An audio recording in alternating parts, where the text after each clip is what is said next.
Welcome to Rose Off the Record. In this episode, I sat down with Joy, a good friend of mine who is also an expat in the Netherlands. Initially, this episode would have been further postponed because the day we planned to record was also when the Leiden Marathon was happening, and Joy was not able to get out of Leiden easily. But the marathon is not going to stop me. I went to Leiden and we yapped for 4 hours. This is the part 1 of the EP with Joy. So, enjoy and let me know in the comments if you like it. Well, first of all, thank you, Joy, for doing this with me. Of course. Let's dive right into it. How long have you been in the Netherlands? Coming up on 3 years, so about 2.5 Already? years. Yeah, I know. Wow, it felt actually shorter. Yeah. Well, it's like anything. Sometimes you turn around and you're like, wow, this has been so long. Like I've been here, I feel like a veteran. I know all the things. And then the next moment you're like, we just got here. I just unpacked my bags. What do you mean? It's been 2.5 years. I really feel like I knew you like the first day at work. And it was last year. Yeah. Was it last year? No, it was like the year before last year. Yeah, 2023. Oh my God. Yeah. It's crazy. Yeah. How fast it goes. I know. All right, 3 years. Yeah. Well, I've been here for over 5 years. And I recently just got my permanent residence permit. Woo-hoo. Yeah. Yeah, it's very exciting. I was also thinking about, should I, change my passport? Or should I apply for a Dutch passport? But also all the logistics going around it. I need to prove that I was born in China. And I need to have like all kinds of certified Because can you have dual citizenship with China? Or would you have to I have to get rid of? renounce. Yeah. So let's see. Yeah. let's see how it goes. It's the same with the US. So I know as we're approaching like the 5-year mark, we'll have that more and more of those conversations, I'm sure.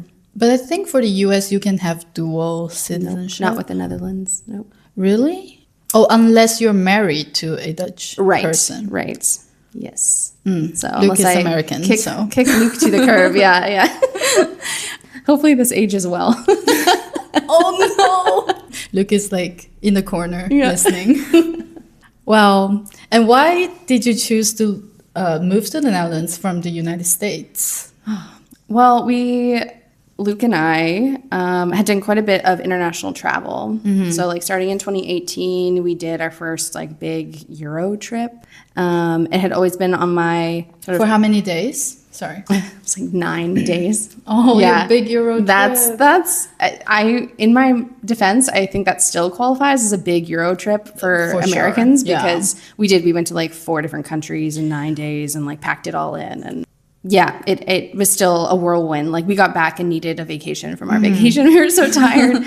But so that was, even back when we first met, that was like a big bucket list item, if you will. It was like we both wanted to do more travel, wanted to travel to Europe. Had never been anything that like our families had done or anything like that. So 2018 kind of kicked off our travels together. And then 2019, that only increased. I was able to also do some travel with work. So having previously worked for a company based in the Netherlands, we came and I did a workshop here. And that also sort of piqued our interest as far as how comfortable the Netherlands felt and how much we liked, the vibe and the bikes and the whole thing.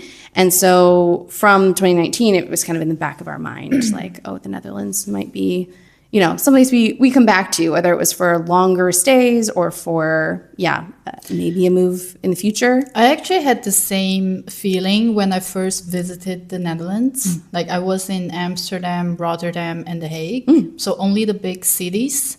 And I felt like this is a really cool place. When the weather was nice and everybody was just chilling and you see this huge bike garages at the central stations in every city. And it's like, this is so cool. Yeah. And with Amsterdam, especially with, like the beautiful canals, it's like, I want to come back. Yeah. No, we were here in like beginning of October of 2019. And I was also here. In Leiden specifically, yeah, it was just very romantic vibes. You had sort of the fall colors happening and those sorts of things that I was just like, wow, it's like surprisingly comfortable here in a short period of time. Yeah, that was 2019. Did a lot of other international travel, and then 2020 happened. We had big plans to go to Austria, and we had all sorts of things booked that, of course, never actually happened. Oh, you with mean the like pandemic. to Austria for a vacation? Indeed, also? yeah. And so when COVID happened and all that kind of shut down, it not only had us cancel all of our plans and sort of lose a bunch of money in that No, process. you didn't get a refund? No. In fact, it wound up costing us even more money in the rebooking process and making an attempt. It kind of also then obviously gave us a lot of time to then think about how we wanted to return to international travel after, at that point it was like, quote unquote, after COVID, like if and when that ever ended. In 2020? Yeah. Or 2021? Yeah. And so then, during that process, we took the time to kind of assess the idea of moving abroad and what that like logistically actually looked like. Actually happened to you guys at that point? It's like, maybe I want to move abroad, or is it because of COVID or what's happening in the States that made you guys move? I think it was mostly just taking the beat that was COVID. Like there was that moment of like reflection where we were like, okay, does this make sense for us to be like saving all of our PTO and then just getting to go to Europe for like 2-3 weeks a year? Like, is that enough? Because every time we did visit, it never felt like enough. We were like, we want to actually be there for long enough and like be able to relax and enjoy it and see all like the little villages and not always just feel like, oh, we're ticking off big cities or we're, True. And you're only seeing, the commercial streets where everybody's going. Yeah. And it takes time. Like for as many blogs as you can read or guided tours you can take, like it takes time to settle into a place and to like get in your own little, even if it's just for vacation routine. And we found specifically like December 2021, we went to Denmark and Portugal. Those were 2 other countries that we were considering at the time to kind of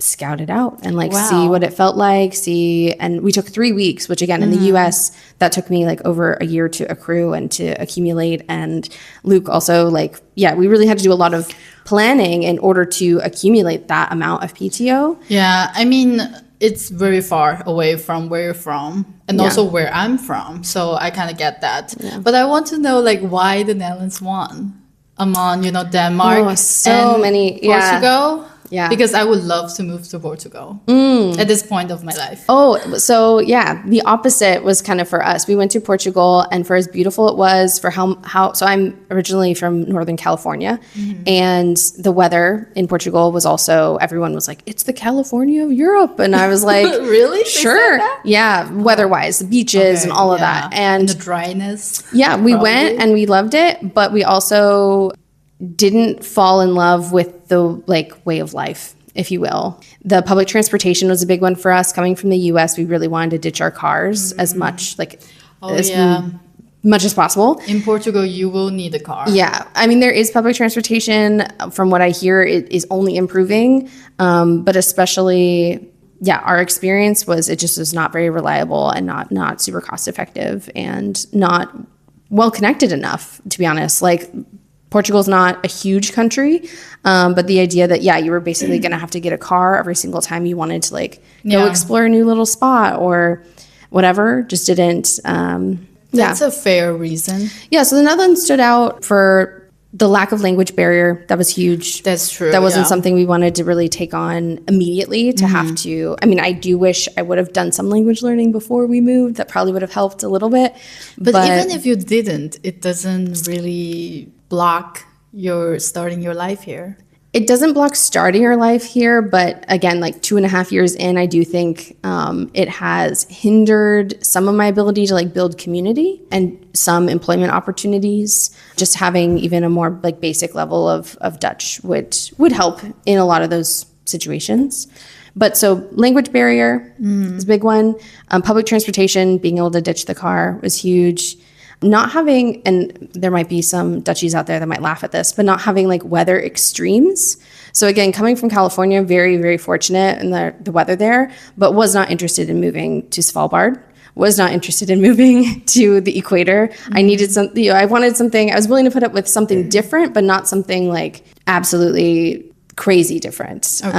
And so the idea that like there's snow in the Netherlands, great. That's a very fun, like novel thing for me. Do we have snow here? Oh yeah. More snow than I grew up with. Like 2 days in 1 year. Perfect. That's all you need. Yeah. The like strong winds, that takes some getting used to. Don't get yourself in a situation you get knocked over on the bike. Like that takes Even when you're on an e-bike. Yeah. It's like it's hard to actually to stay in the lane. But overall, like the weather temperatures are very mild here. It doesn't get extremely cold. It doesn't get extremely hot. It's very comfortable, and that's was appealing. Yeah.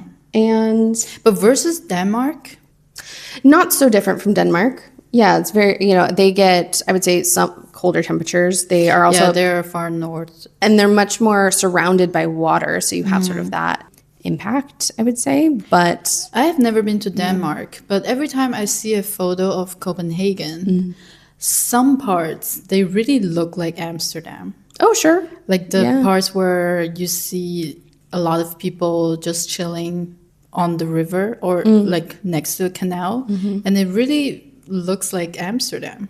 I would say they have a similar vibe.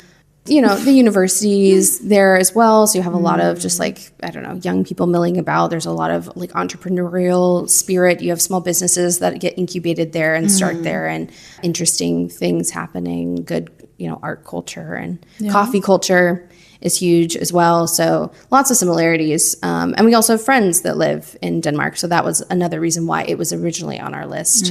But yeah, again, just like a little bit colder. The weather, a big contributing factor, language barrier. Honestly, like the immigration situation, like ease in sort of the paperwork and the administration. The more we learned about the Netherlands, kind of the more avenues there were. Pretty easy. Again, with the language as well, it was like easier to navigate a little bit, though we did get help with that part of the process. The other like main tenet to why we chose the Netherlands was it being so centrally located. So that is... It's close to everywhere. And Schiphol, the airport, is like, just a huge hub. So not only for like my desire to continue to travel around Europe, but also Luke's then racing career and proximity to ability to get to different racetracks, because you can live next to one racetrack, great, but like unless you are in a series that's the only track they race at, you're going to be traveling to other tracks. And so just being close to Schiphol, but also close to, the train system that can kind of get you out of the country relatively easily. It's definitely an interesting hobby for Luke, and also for you as well to, being with him and also go experience all of this stuff. And I know you've been also trying to educate us as a friend group. Well, Formula One is, happening now, and with all the different races that Luke might be participating in.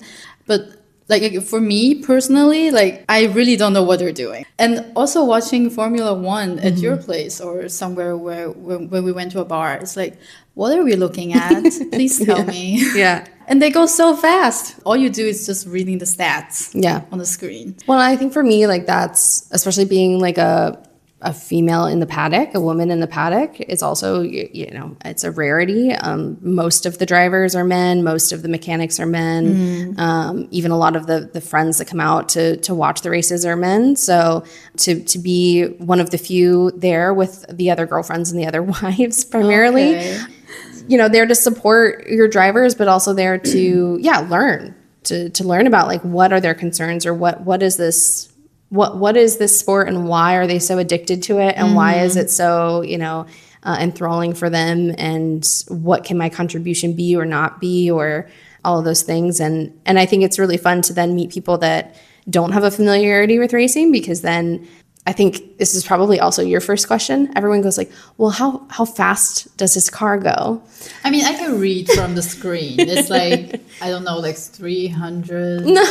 Even more? Even still, like that has nothing to do with racing. Okay. Like the top speed of the car is like just not. It's about like how many laps. There's just so much more to it than that. And so I love meeting people that it's the same, like in my previous like work careers and stuff, they go like, oh, well, what's your favorite beer or something? And I'm like, And what information would that really tell you?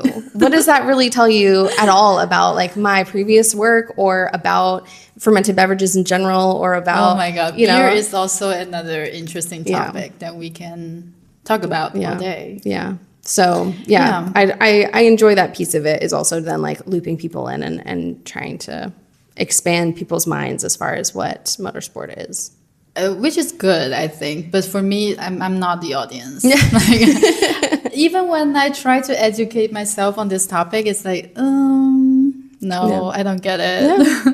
So, and again, like that's totally fair. Everyone's gonna like what they like, and yeah, for sure. But I think I understand like why they get the hype of racing. Isn't it about adrenaline? Like you get really the rush and.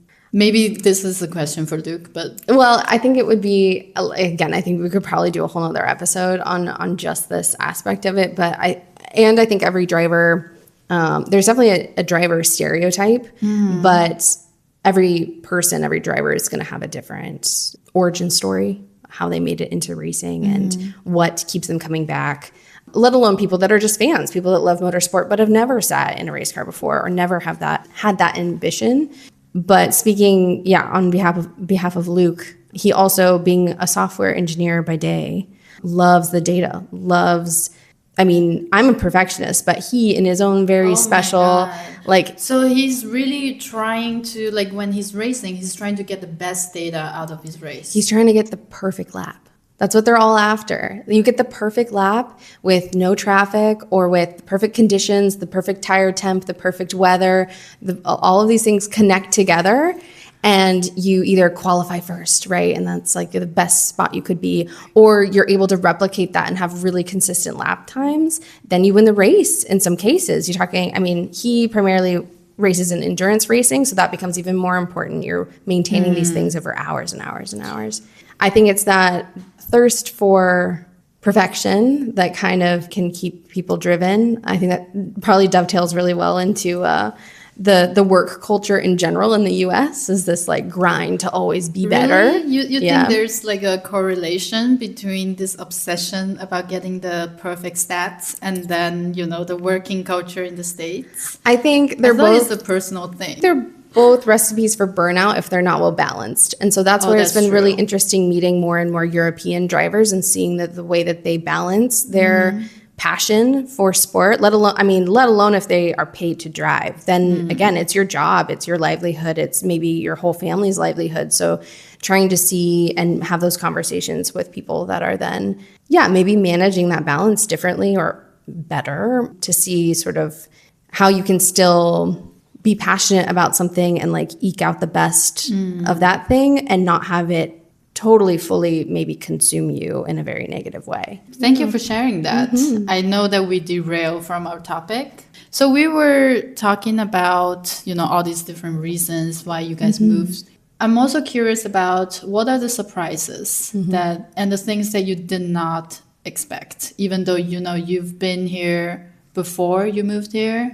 The funniest one, I'll start with the funniest one, because to be honest with you, even though I knew there's a couple really iconic Dutch people? No, like things that people associate with the Netherlands, right? You've got bikes and you've got tulips and maybe cheese is in there and windmills. Well, windmills should have been like a big not red flag, but a big like indication of like, how do windmills work? They require a lot of wind. For the life of me, in the whole preparation, I did so much research. We spent over a year preparing for this move in like choosing between different countries, blah, blah, blah. The fact that it would be so brutally windy here so much of the year never, ever, ever, ever crossed my mind. Yes. I think this should be also like a PSA for people who wants to move to the Netherlands. You really need to tolerate the wind here. Yeah. And it's also very funny. So there's a Dutch word called uitwijn.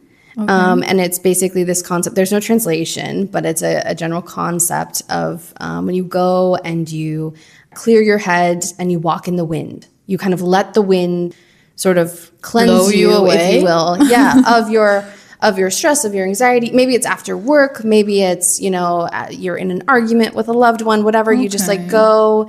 And it doesn't even have to be, you don't have to be under stress maybe. It's just to go and let the wind be one with the wind. It's like getting fresh air. Yeah. And I loved that word. We included Like it. Outfine? Outfine. It's not spelled the way you think probably, but it's actually even a part of like the Dutch email address that I made when we moved. We created like a joint email so that our friends and family could email us together. And I included so that. cute. We have a lovely friend that she makes like personalized like mugs and Christmas ornaments and all sorts of stuff. And she made us like personalized passport covers and keychains like before our move. And she put Outvine on there. And so this idea of like there is wind and windmills are great.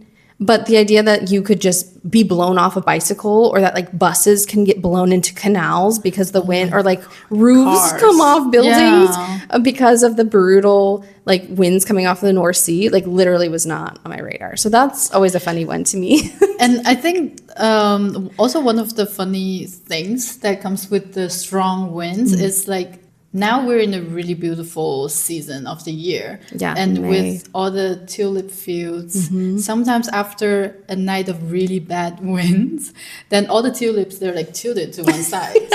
And I don't know how they actually, recover to sit, like standing straight. But somehow after, I don't know, a morning, they will slightly Perk back go up. Yeah. So I think that's also something that probably they're used to this weather as well, the tulip fields. Well, it builds them nice and strong, right? If they're able to put up with that, then And I'm always so amazed and surprised how a regular Dutch person can still bike Oh, in the wind. in the wind. yeah. Like I cannot hold my e-bike straight. Yeah. But they can still do it. Yeah. They have really strong leg muscles. Well, and there's this concept as well that's really popular. I think it's really popular all over different parts of Europe, but you hear it as like a popular phrase in the Netherlands or a popular phrase in Denmark. Is this idea of like there's no bad weather. You dress for the weather, right? So it's like there's no such thing as bad weather. As long as you dress appropriately, then like you can go and be out and enjoy your life and do whatever you need to do in any type of Not weather. in the strong winds for me.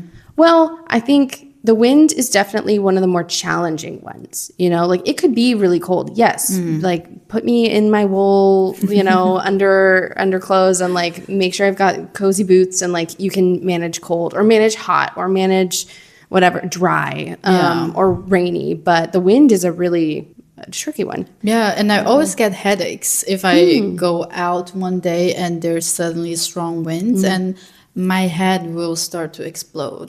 So actually, like one habit that I have after I moved here is I will always have my beanie in my bag, no matter where I go for half a year. Sure. So it's like the moment, I think it's around like October till the next year.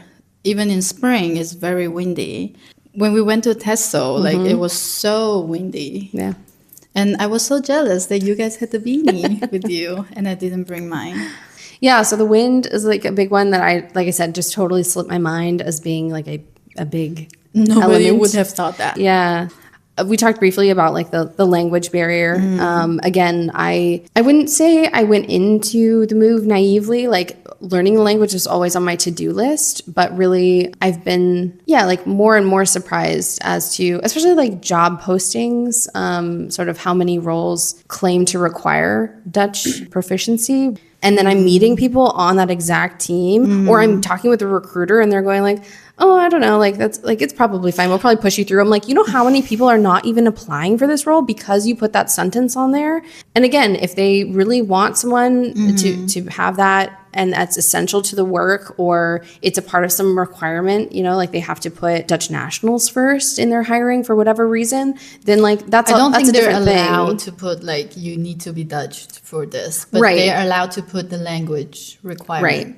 But it's been not only one occasion where I've met people again that are in like a fully English speaking team, but then every job posting you find for their team is must have Dutch. And I'm like, okay, so who's lying? Because again, also, I mean, in this job market, it's also just, it's easy to get beat down. There's just a lot of, I've been unemployed a handful of times in my life between different jobs, right? I wouldn't say that this period right now is any more or less challenging per se than it's ever been like in the US. You know, I wouldn't say that necessarily.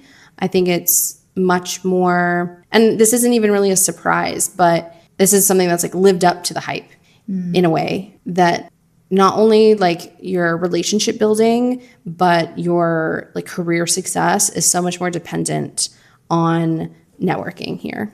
That was a thing that you could, in my opinion, previously, I was able to kind of totally circumvent. I could just apply for jobs, I would get an interview or I wouldn't, and like XYZ, the whole thing would proceed. Whereas here, it's like you may not even see that job ever come up on a job board. But if you know somebody that knows somebody that's hiring, you may get that job. And I just never really found, that level to be the case in my experience in the U.S. job market. I think maybe it's changed again in the past 3 years. It's possible, or depending on the industry you're in or the sector you're in, or again the level of job.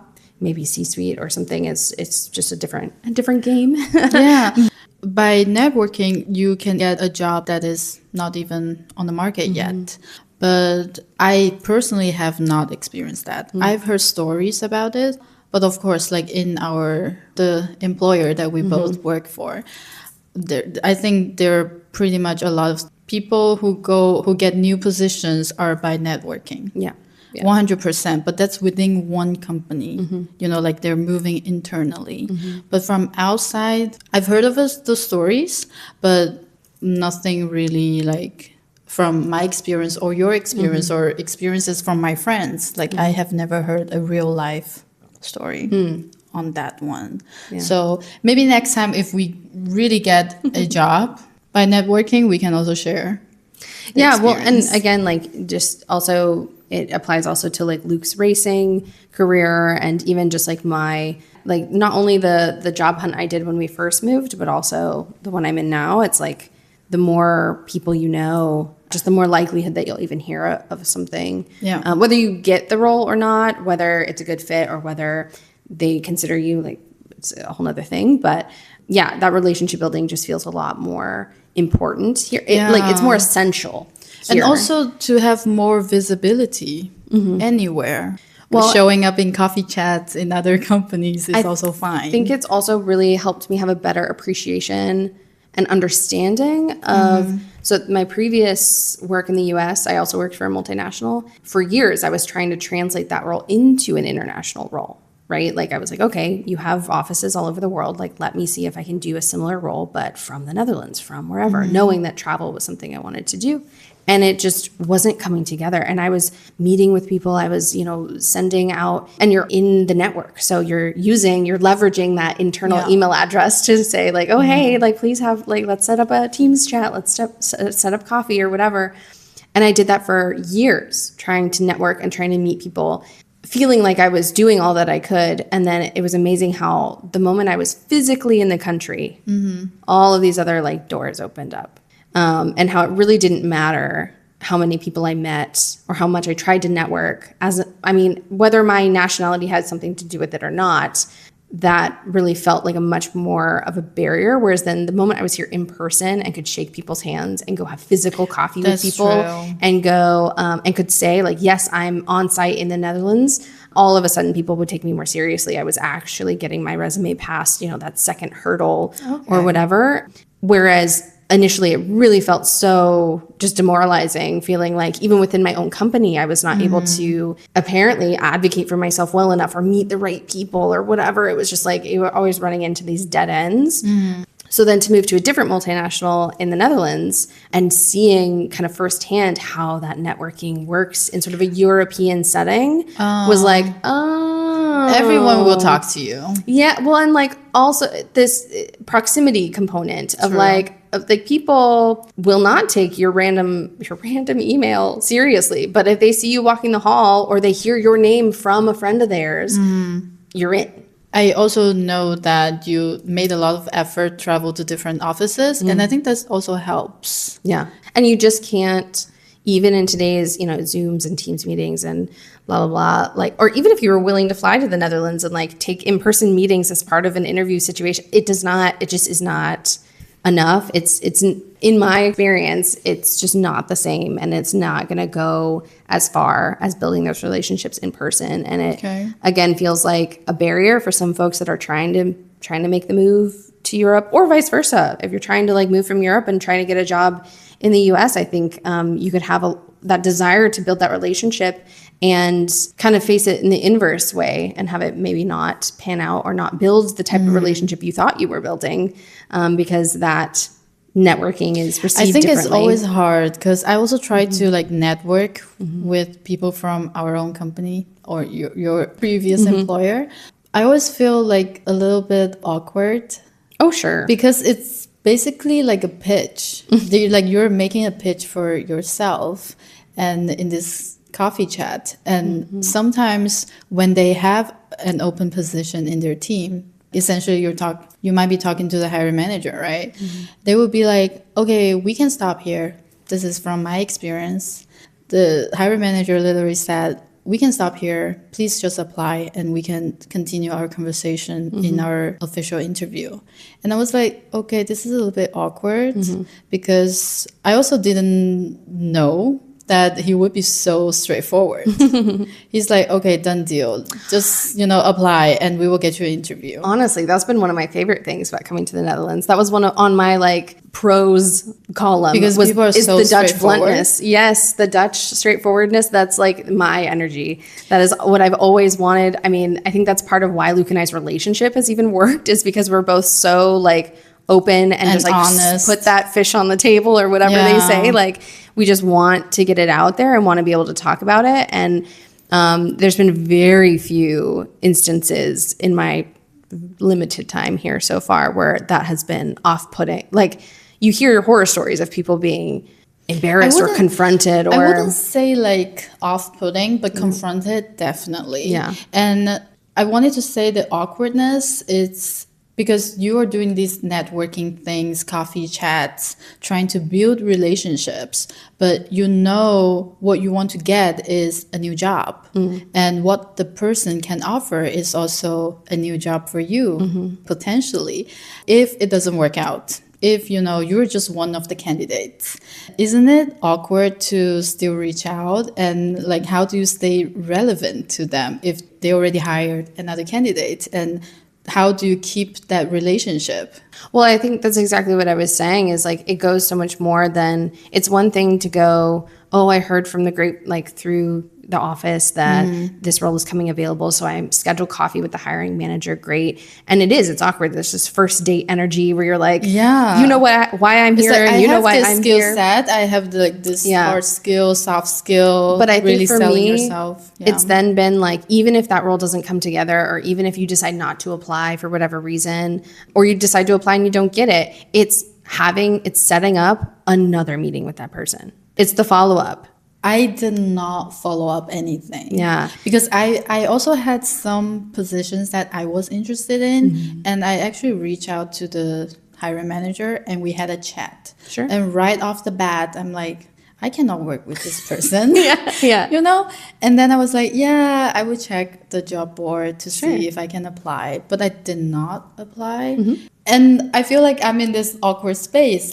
When I see this person in the office, do I just pretend that I do not know her or him? Yeah, no. It's so awkward for me. This is something about networking that I still need to learn. Yeah, I think it's tough. And it's always going to also be then dependent, as you say, sort of on the vibe of that conversation, and it's a person to person thing. If you get highly, I don't know if that person's just a total, I don't know, rude person to you and offends you, then it can be someone that the vibe is just not good. But I would say if the vibe's just not good, it's still worth circling back. Because I think also it shows initiative on your part to be hey, thank you so much for having sat, even if it's just an email. Because sometimes I've had that happen too, where you try to set up a second meeting and they're like, for what? And you're like, okay, fine, this doesn't have to be a meeting. It can just be an email. But just to say thanks for initially sitting down with me. Thanks for clarifying the role. I didn't think that it was a good fit for me at this time or whatever, but I appreciate you. And it doesn't mean that vibe is now going to be better. It might just not be a good personality fit, and I think that's really important. But to continue to... But it's a decent thing to send at least a follow-up email Yeah. Just to keep your name in their head, to keep that door open so that maybe then if something does come up and maybe they're not the hiring manager, but they've worked with the hiring manager before, they're going to have more name recognition. And it's not just also, again, about the game that is networking. It's just meeting people. You know, I've met so many people at previous roles where I'm just like, yeah, I do not want to be on your team. But I would go to a football match with you, or I would go grab a beer, or I want the name of the person who owns that Airbnb that you told me about, you know, your friend that hosts that Airbnb, and it's not also about this transaction of like, oh, you have something I want and whatever. It's just people. Like, we're all just people, and we all have things that like are good about us and are bad about us, and that work or that don't work, and like just acknowledging that I part have of really it. like limited networking experiences, like doing these coffee chats. I learned something new today. Like, I need to send at least a follow-up email, because I kind of just like ghosted, or it's like going to like a loose end, and I didn't really respond to anything, or it just didn't work from my side, and I would just ghost. To be fair, I don't think there's any expectation for you to follow up. I think that's pretty normal for you to just be like, oh, we talked about it. I didn't like the job, so I didn't apply. So there's no need, like, there's no, you know, you're not being rude by not circling back. Well, and I think too, like, it's trying to figure out how to make networking work for you. You know, like if you're an introvert, then yeah, like you're maybe not going to go have coffee chats 7 days a week with different people. Maybe it is an email. Maybe it is, I mean, we used to use Workplace, right? So it's like, maybe it's someone that's. Now it's gone. Oh, is it gone? Yeah, now they don't use it anymore. Things like that, where there's like a different way for you to engage with somebody that's maybe more passive, but then is still that name recognition. It's still that like, oh, I'm interested in what you're doing, or. You know what? Let me put this down as, you know, probably some interesting topic to dedicate an episode in. Future episode. Yeah. I will just write it down here.